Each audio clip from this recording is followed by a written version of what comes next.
Hello, everyone. I am Stephen Drew, and it's Thursday, and together we're alive. I've got a fantastic guest here. The ominous Chris here is actually Chris Simmons, who you may have seen on LinkedIn. Chris is an architect. Well, that really helps because the show is about architecture, isn't it? But he's an architect who does amazing illustrations, does all this crazy, awesome stuff, is at Squires and Partners, and has set up something called Architects Instruction. Now, Chris, welcome to the stage. And I should have tested this before, but hopefully you can hear a clap, and I'll do one real. I can hear a clap. Thank you very much. Thank you. Yeah, well, I did a mumbo jumbly intro there. Maybe you can eloquently tell me and the audience a little bit about yourself, and then we'll go into the nitty gritty of what we're talking about today. Of course. Okay, so I'm Chris Simmons. So I'm an associate director at Squire and Partners. I've been there for 8 years. I think I started there when I just qualified as an architect. So I'm about 8 years qualified post Part 3.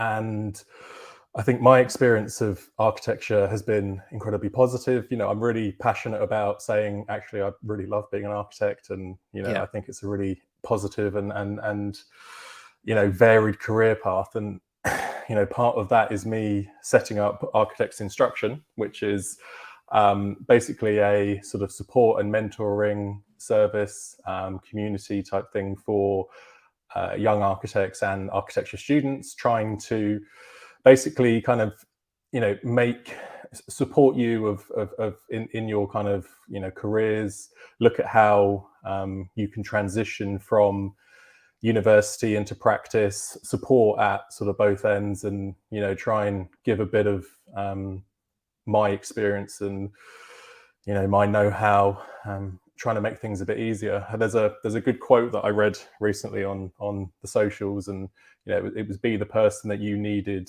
earlier in your career, sort of thing. So that's my aim, is trying to give a bit back and help you guys, and make that journey a bit easier, because it's long, it's arduous, it's got very different directions you can go in. Architecture is such a large and varied career path, as Stephen will tell you. You don't necessarily just begin, you don't do an architecture course just to become an architect. There's so many other other things you can go into, and different avenues you can go down. So yeah, basically it's trying to support and do a bit more, and like Stephen says, I love drawing. I've always been passionate about drawing, and its kind of importance in architecture and communicating your ideas. So that's a big passion of mine, and that sort of comes through in the content that I sort of produce.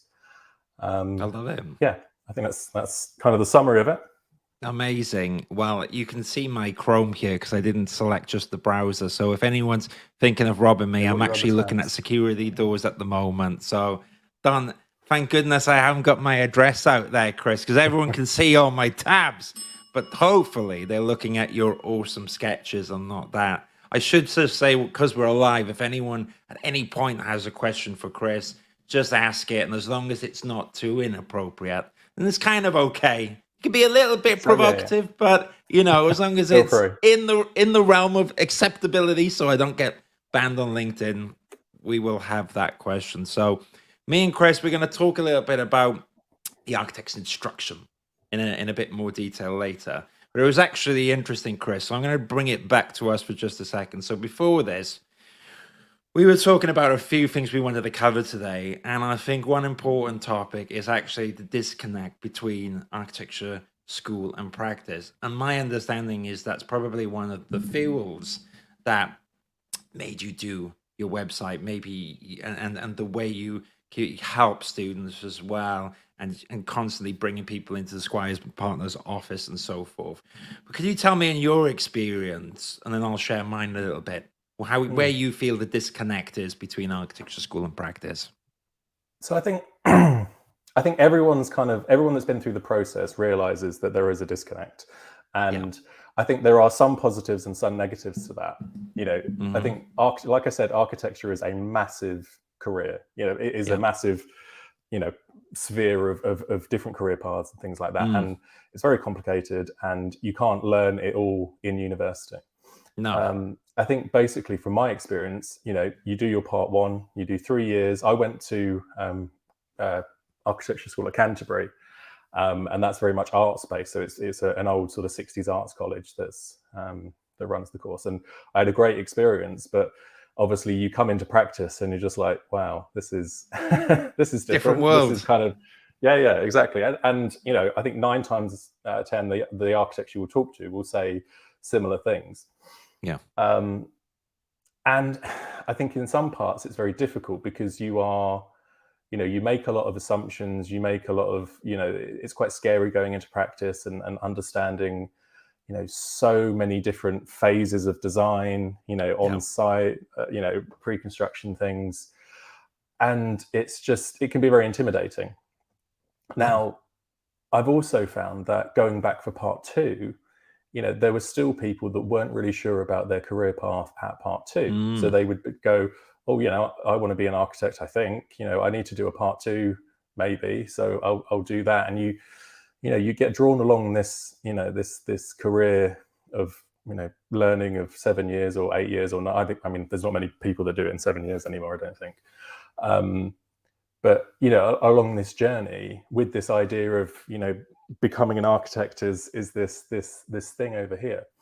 And still at part 2, there are people that aren't quite sure. And I think it was only at part 2 where it really clicked for me that this is definitely what I want to do. And me seeing the sort of the wood through the trees sort of thing, like just, being able to kind of understand the role and understand, that this would be my future career. And I'm like I said, I love being an architect, and I'm really happy that I've done it. But it is that thing of, in one space, I kind of think there's a positive that you are, you're not stuck learning all the technical elements and all the boring stuff at university. I enjoy the fact that university is there to teach me how to design. It teaches me process. And that's the kind of the thing that I always talk to people about this, like whether I'm designing a master plan, a house, or a toilet cubicle, it's all about design process.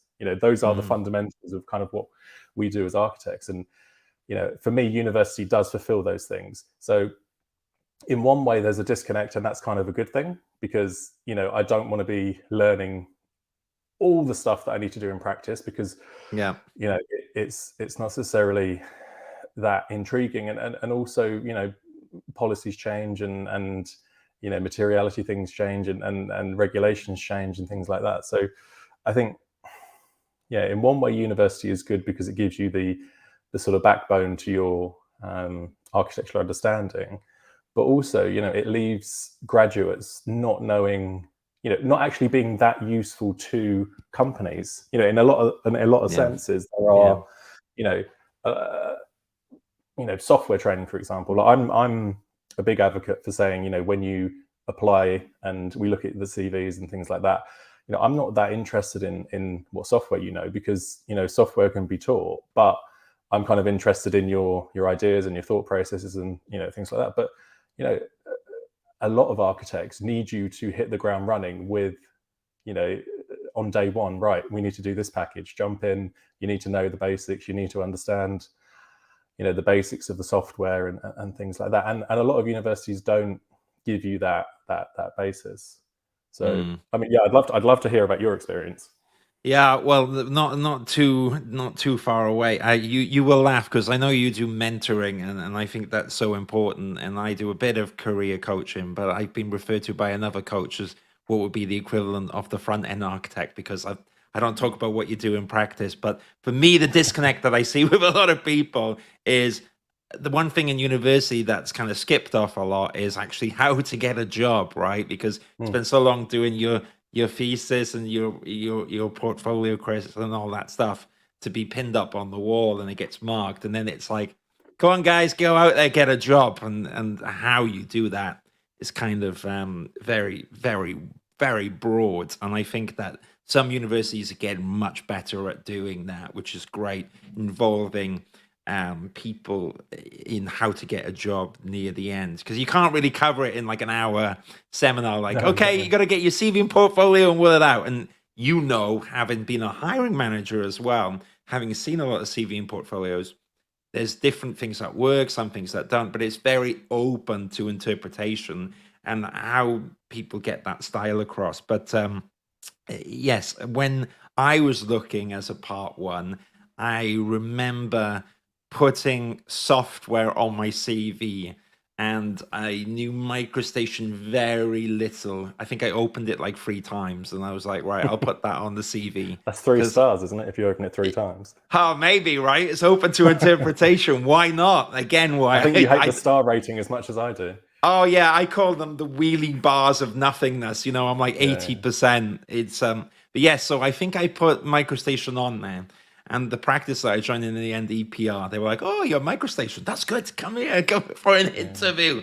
Even though they did train us up, but it's one of them things of how these little bits. Luckily, like you said, they didn't say, "Are you a MicroStation guru?" or anything, but these little bits of information that actually got me the job. But to your question of when I was in industry, I was very lucky in my part one that I joined a very creative team, and they kind of got me in the easier bit at first, Chris, by like doing some Photoshop and all this stuff with some general arrangements, and that was quite nice. So it really eased me in. The culture shock for me, though, actually was when I went to do my part two, and I think that because my part one experience in the industry was good, but it was maybe not as detail focused as the team I went on. I got thrown in, Chris, to those technical drawings, and I messed them all up, kind of thing. It was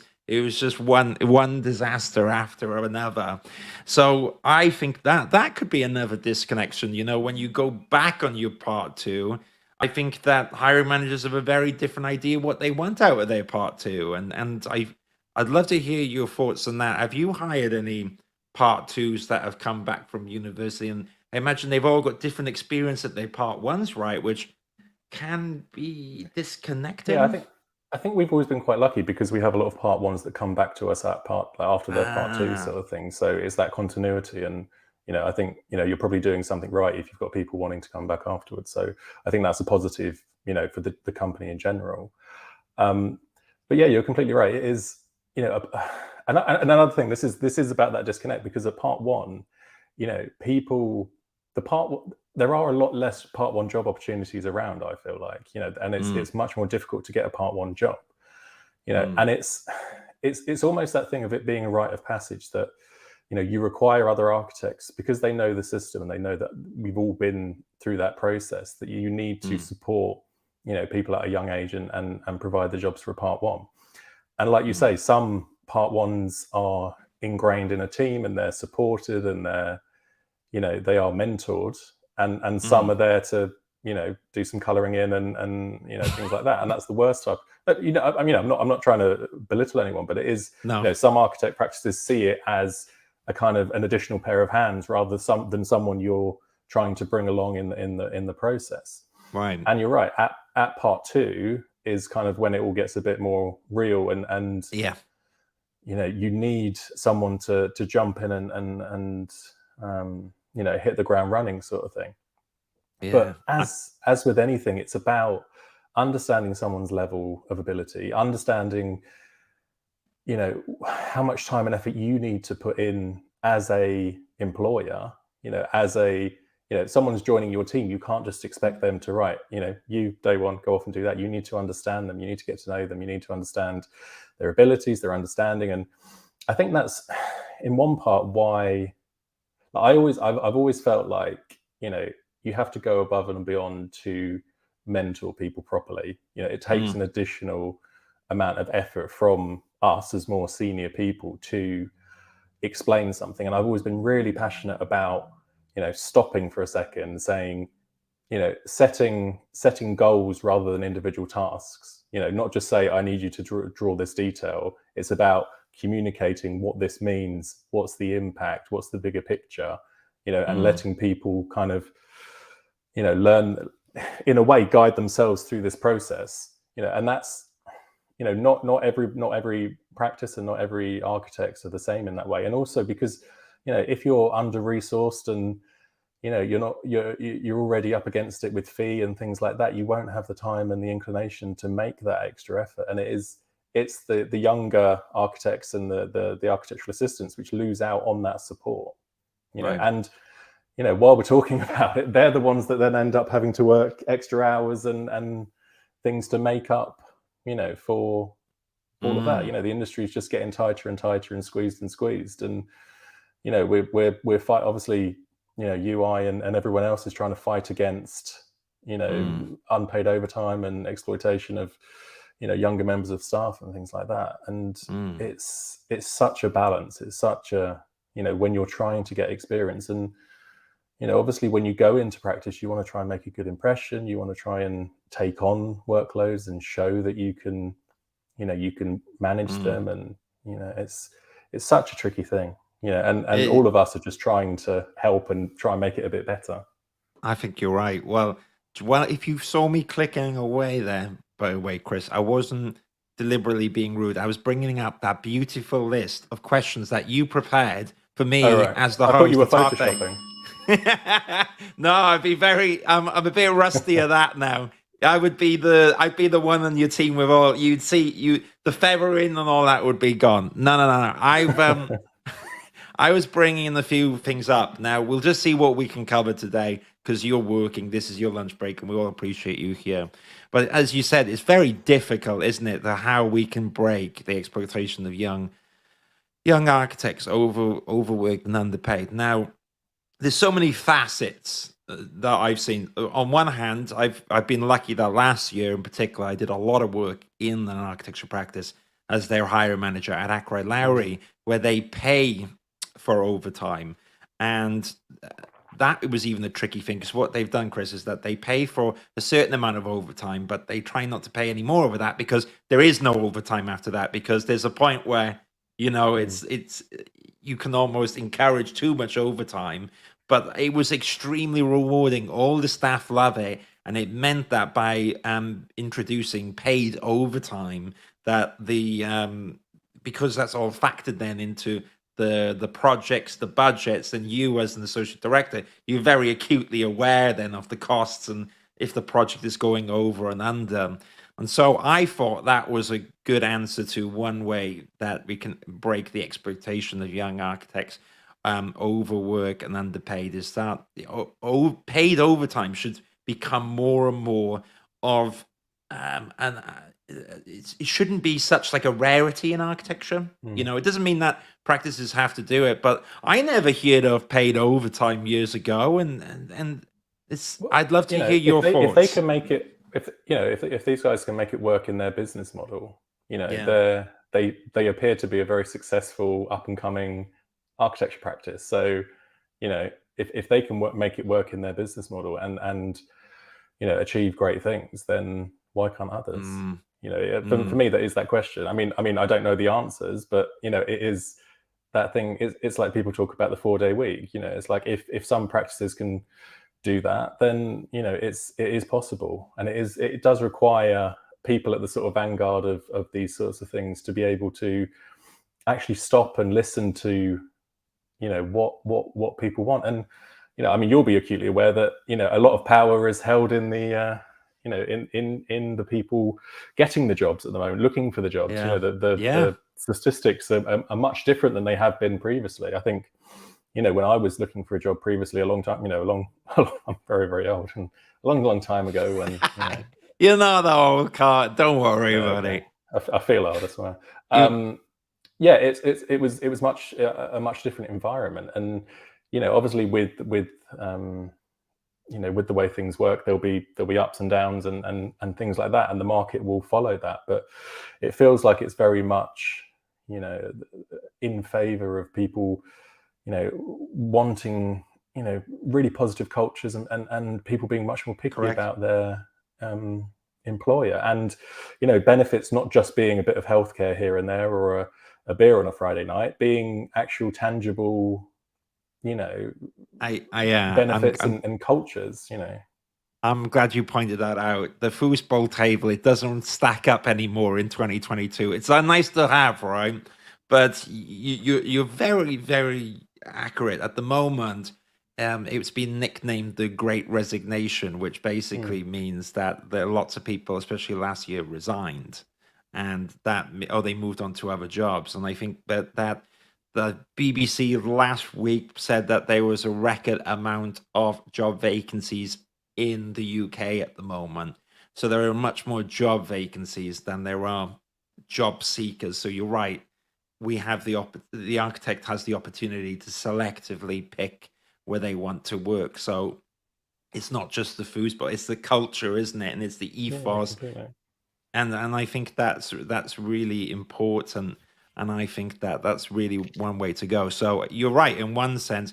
One way to break exploitation has kind of happened, that there's a need for architects. You can't just, it's not the case if you got 10 people queuing up and they were Yeah, to yeah, an exactly. architecture practice. And so on that I sense, I think there is a think, thing about like there's a I know it's difficult, but there is a thing about strength as well. Like coming into a practice and knowing your worth in a sense. Like it's very easy to come into a very intimidating place. A particularly large practice will be, there are systems in place which you don't fully understand and ways of working that you're not mm, aware of. And you know, I think a little bit of it is about holding your own and managing your own time.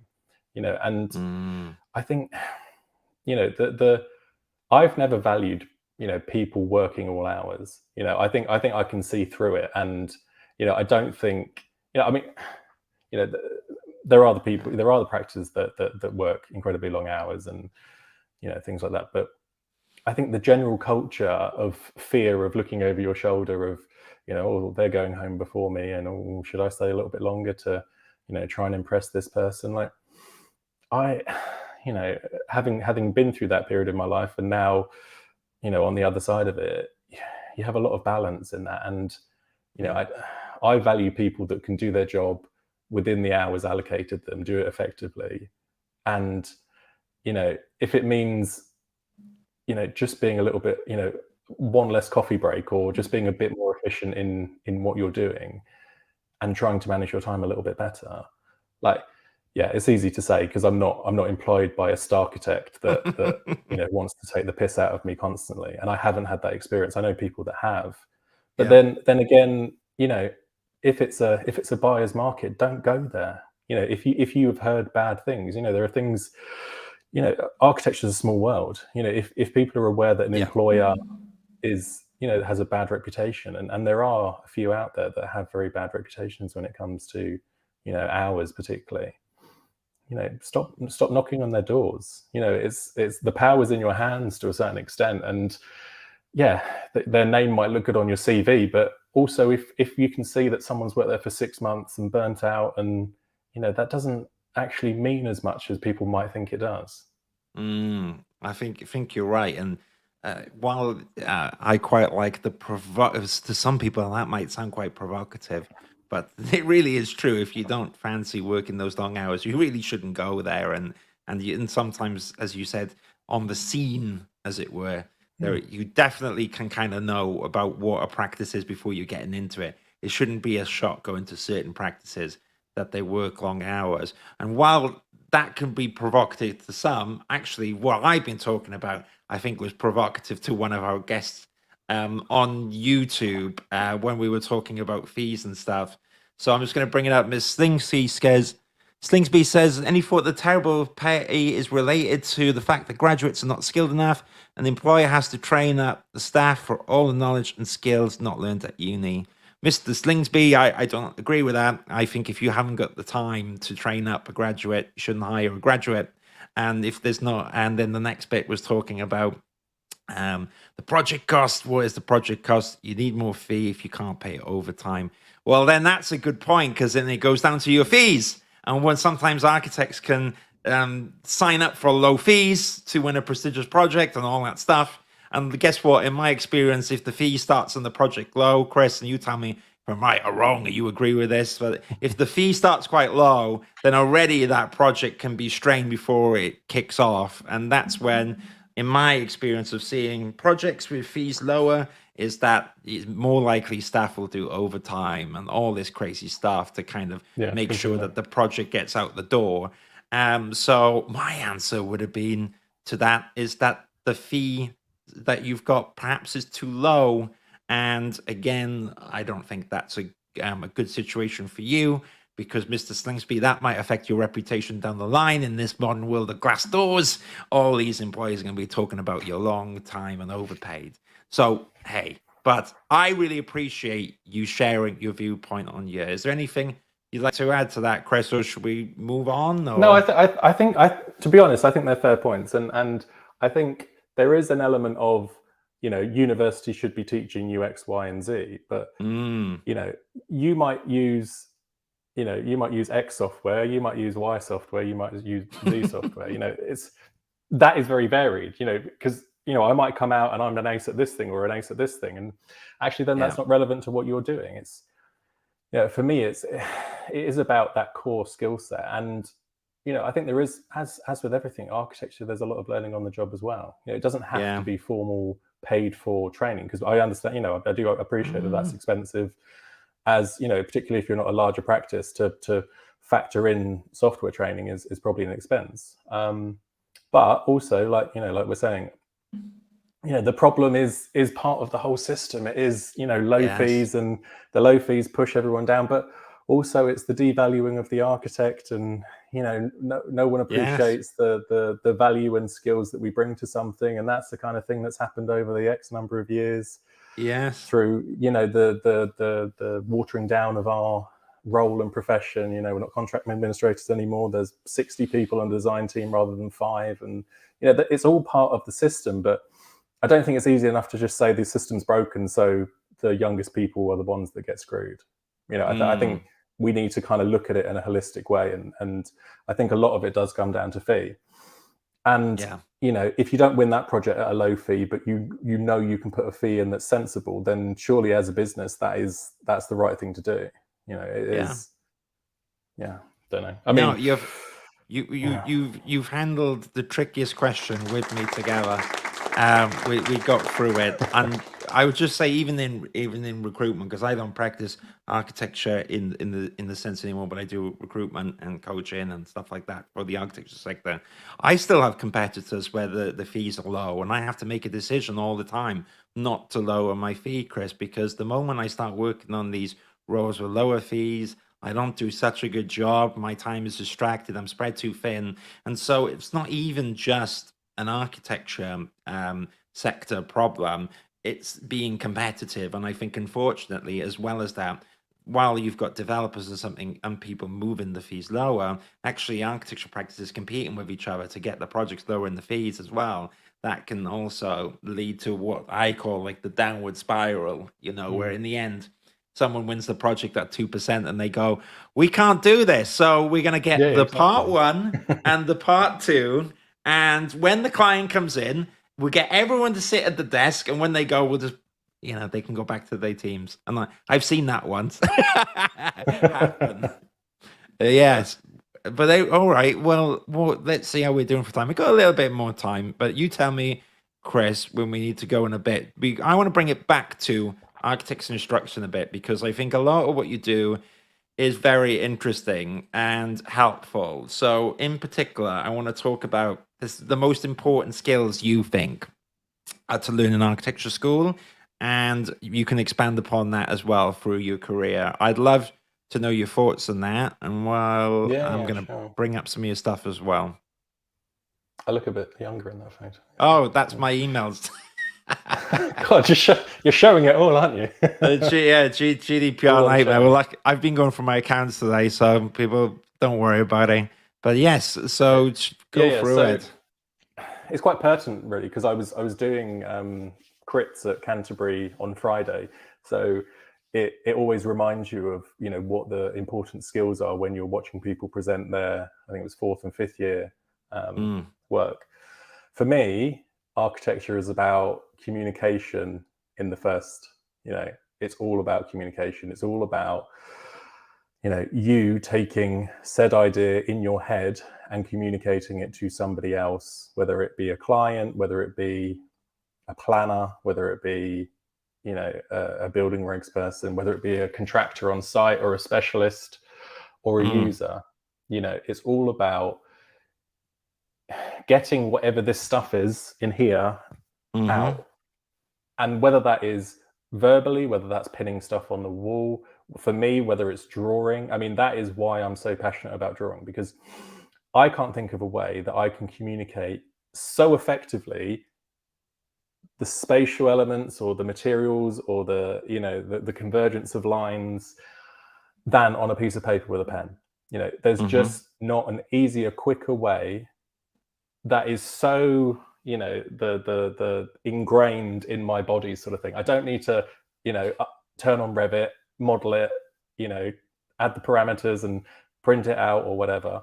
You know, I can be on site, I can draw on a bit of plasterboard to explain to the guy how to put together a certain detail. We can all stand back and we can talk about it, you know. So for me, the skill is communication, you know, in all senses.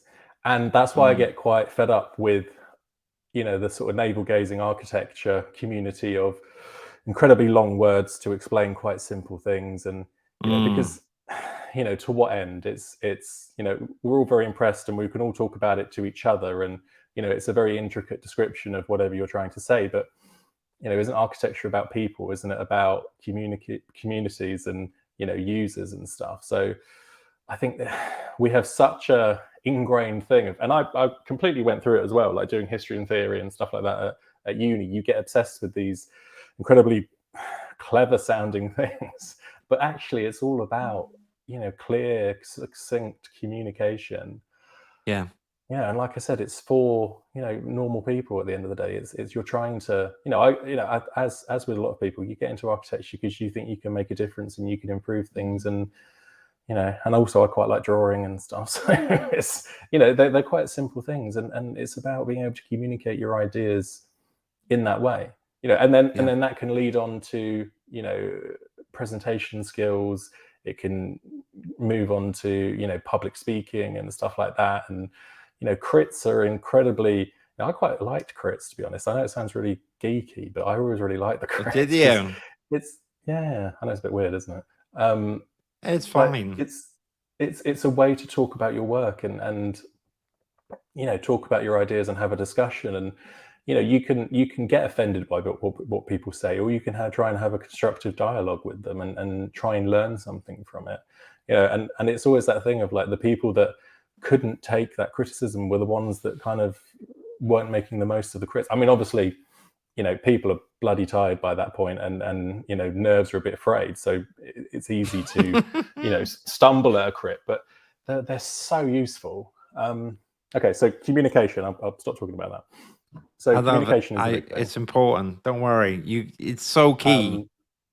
Yeah, and then for me, empathy is the other big one. So me being able to put myself in you know, in somebody else's shoes. So I used to work at a place called Hawks Architecture. They're based in Kent, and we used to do beautiful one-off houses for people in the countryside.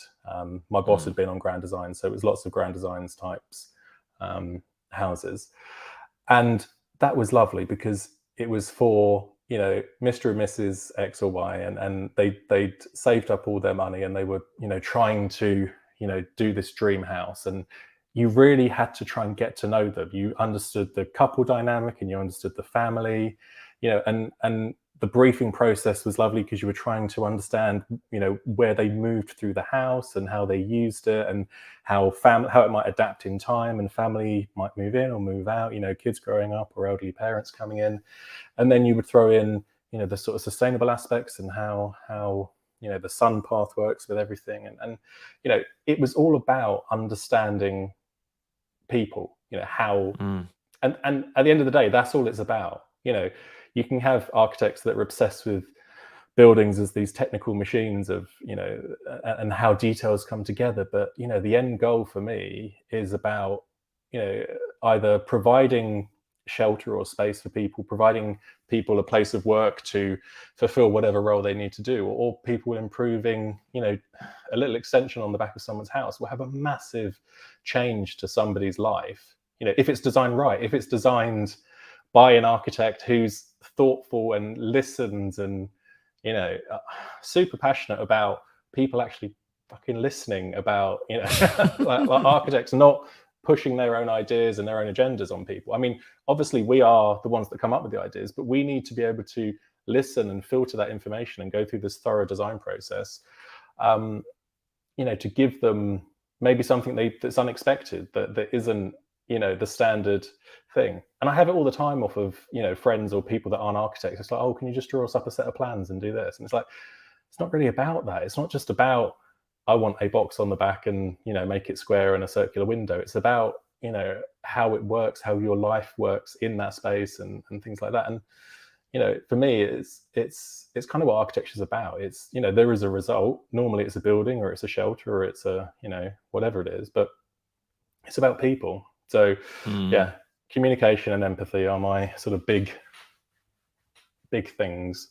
Love it. I want to add to that point before you tell us all about where everyone can find you and tell us about the architect's instruction. But crits are so useful because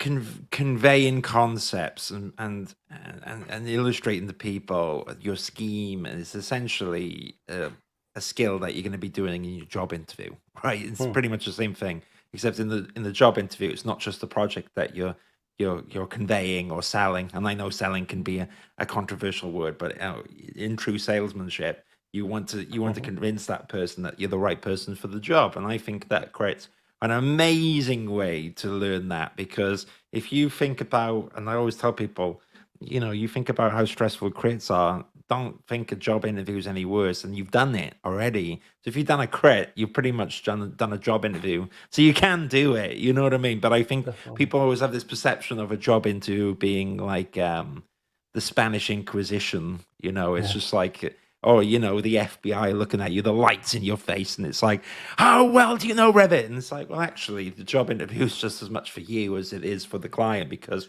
I've seen people go to job interviews and at the end, Chris, they walk out and go, that wasn't the right place for me. Or maybe the other way, on the website, they weren't sure, and then they go for the interview and they're like, oh my goodness, I'd love to work on Chris's team. Or I went in that office and it was infectious, the energy. Okay, maybe the website isn't the best thing, but who cares about the website? It's where you're going to be working on a daily basis. Communication, super, super important. Right. So for anyone who's listening to your eloquent answer to that, they might have thought I was procrastinating and browsing around, but I am allowed to browse on this website because it's your website, Chris, isn't it? And so there's a few aspects to it. I'm going to quickly bring it back to the main page. I love that you're doing the community. You can share my pain and how hard communities are, but it is really cool. It's but it's a great way to get in contact with you. So maybe tell us first of all, Chris, how people can find you and a little bit about what you have on this website for everyone to enjoy and use. So the address is down below. It's basically, the main element of the site is the community page, and it's I mean, a lot of the time it's me talking and sometimes others talking, but I think we're quite new, so the plan is that it becomes somewhere where we can share ideas, where people can post their work, their questions. To be honest, I have a lot of people contact me directly on Instagram. Instagram was where I started it, so I get a lot of direct messages asking lots of different questions, and even if it's not actually sort of formally working with me, it's just kind of picking my brain, and I'm more than happy to help where I can. Obviously, we offer paid services like one-to-one mentoring, CV reviews, portfolio reviews, other sorts of things like project reviews. More than happy to work with you on your project, or even presentation, like I said, like how to communicate your ideas succinctly. And I think that is such a big thing. It's such a big thing in architecture school, is being able to communicate your ideas, particularly final crits and things like that. And I'm really passionate about people telling a story, ordering things in the way they want to try and communicate them. That's the quote I liked. It's a good one. Yeah.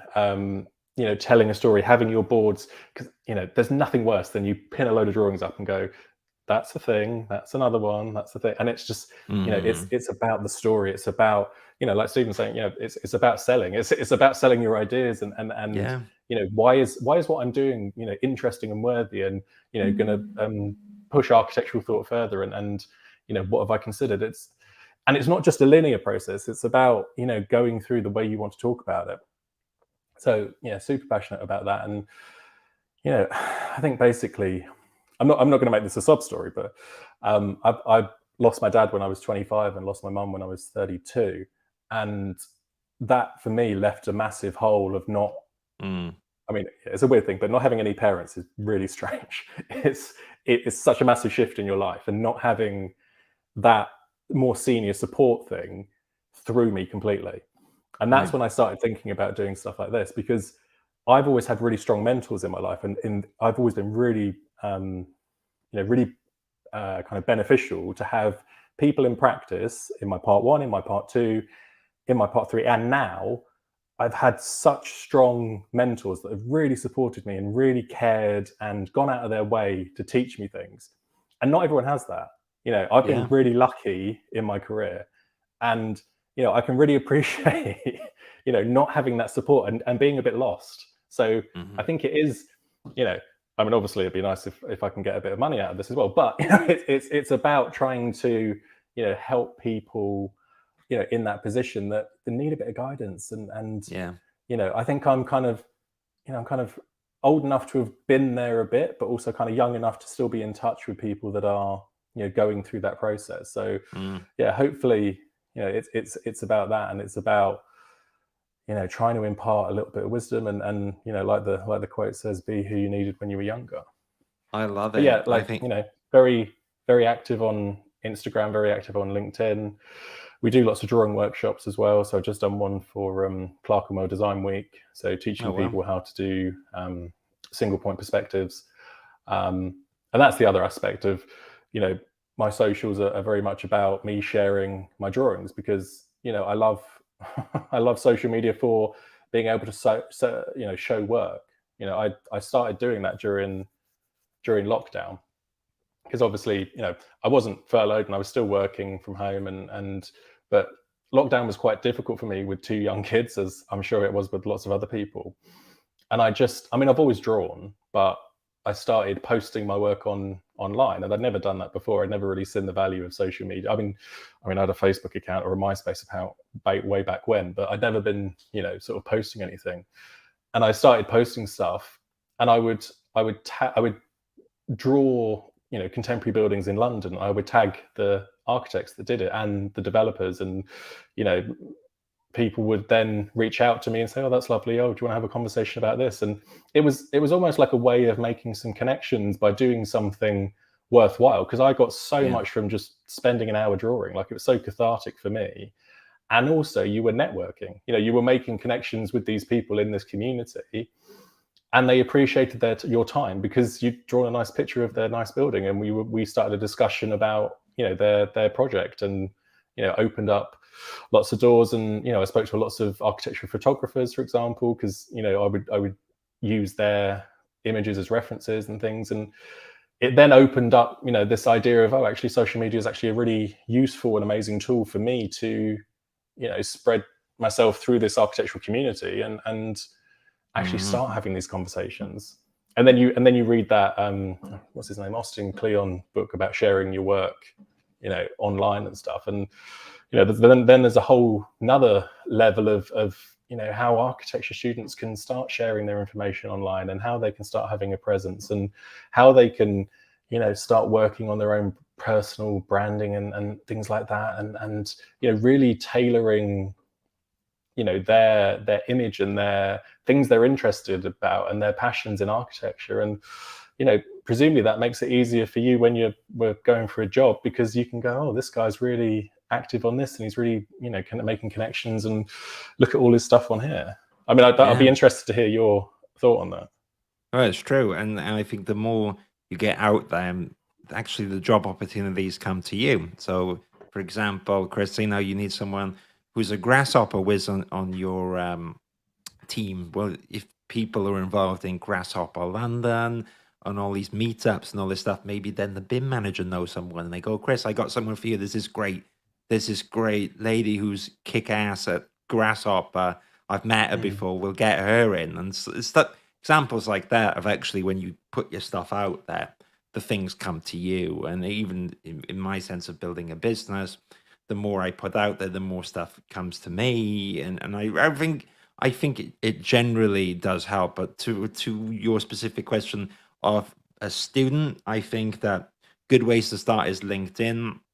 Instagram, I think, is a good way to show visual drawing, stuff like that's really great. And then you can also put that on LinkedIn, but also I think LinkedIn's a great way to like start connecting with people. It sounds silly and it can sound a bit facetious at first and all that stuff, but once you get past it, it's a really good tool for getting out there, because the more you connect with people, you'll see what they're posting. You can then comment, and you can get in the habit then, Chris, of talking publicly little by little. Because when I first started, I was really scared to kind of post online. It's like, oh my gosh, people judge me. And you kind of get past that point, and you start trusting yourself to not say silly things, but you can, but then also you get the balance. And so I think that's a really important skill. And I think the other bit, which will fit in with me and you, is communities. They're hard to run, and I push the convo, but it's really for people to participate, and I think they get a lot back from it. And that's what I've seen. So in the Arctic Social Forum, especially during 2020, especially during lockdown, even though Bojo was having a beer and stuff, well, we were all on the forums. It was quite nice, and actually the people that participated the most, it was nice because they were active, but they all the messages that I get from people who had a good experience are the ones who contributed, and they got the best out of it themselves. They made it their own.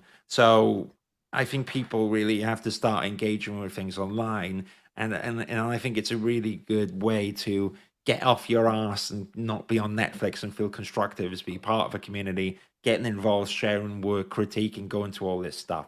So I think it's super important. The last bit I wanted to touch on, if it's cool, is you talked about paid sessions. I think that's really valuable. You give a lot of information for free, as do I, and I do that because especially social media is a very powerful way to get certain lessons out to the masses. So I always say to people in my one-to-ones, I've said all this stuff on YouTube, but if you want me to sit down and look at all your work, and you want that tailored thing, then my time costs money. And also the other thing that I realized that it's like a gym membership. It's like if you pay for it, you might go a bit more, but when it's free, sometimes people don't go. I've actually, Chris, done like free portfolio seminars and stuff, and no one turns up. But if I charge £100, people are definitely there, and they make sure they're awake, and they make sure they're not hungover, and they're writing notes. So I do think there's nothing wrong with that, and especially as an associate director yourself, like Squires and Partners, I think it's incredibly valuable use of your time, and people should definitely look into it. So just before I go, there was one or two comments that came in. Oh, my mouse has gone to sleep. So Yanis says, currently working in a part one role, slightly worried that I'm going to lose my creative skills, need to go back to uni as I've been learning more practical skills in the year out. Now, I think this kind of fits in nicely with your website, Chris. And Yanis, if you're still there, I'm really not promise I'm not passing the buck, but maybe we can do this as a task here about communicating and networking. Do me a favor for the answer for that, because we're going to run out of time. Contact Chris on his website, and he will answer that question for you, which is here. Very good. But I think you can. Yeah, I think that could be your next post, Chris, isn't it? And Yanis, you got to be there for it. And Mr. Anonymous says that a comment that I think the real problem in the UK system is that students in the placement years receive virtually zero help from the university because they've technically graduated. Well, It is a little bit more complicated, but if you feel that way, Mr. Anonymous, you can check out Chris's website again, where you've got some help, and you can also check out my website, which there's a lot of stuff on there of resources. Unlike Chris, Chris does focus on job interviews and CVs portfolios. We have that in common. He's great for talking about in practice as well. I've mainly focused on recruitment because that's what I've done for the last 8 years. So you can check out my website. You can check out Chris's, and I will not be offended. We're like two sides of the same coin. Yeah. We're exactly. I think so. Well, thank you so much, Chris. You've been an absolute joy. People should reach out to you, and I know you're on LinkedIn as well. But is there anything you want to say just before we wrap up, Chris, and you go back to your beautiful family? Yeah, I just, I think, ask for help. Like architecture is a long career.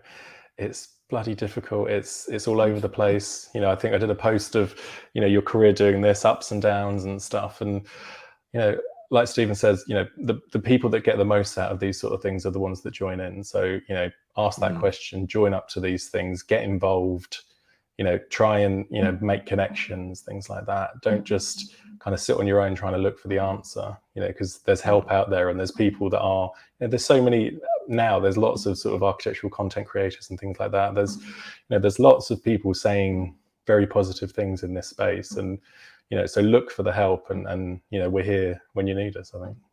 Excellent. Thank you, Chris. And for anyone else out there, if you've seen the mess, all this stuff is on eBay. So if you want to buy some of my stuff and support the channel, you can check out my eBay account. Thank you so much, Chris. Sorry for the mess, everyone. Cheers, guys. Really enjoyed today. And a round of applause for everyone. I'm going to end the broadcasting now. Stay in the studio for 2 minutes, Chris. But I will end the stream now. Take care, everyone. Have a wonderful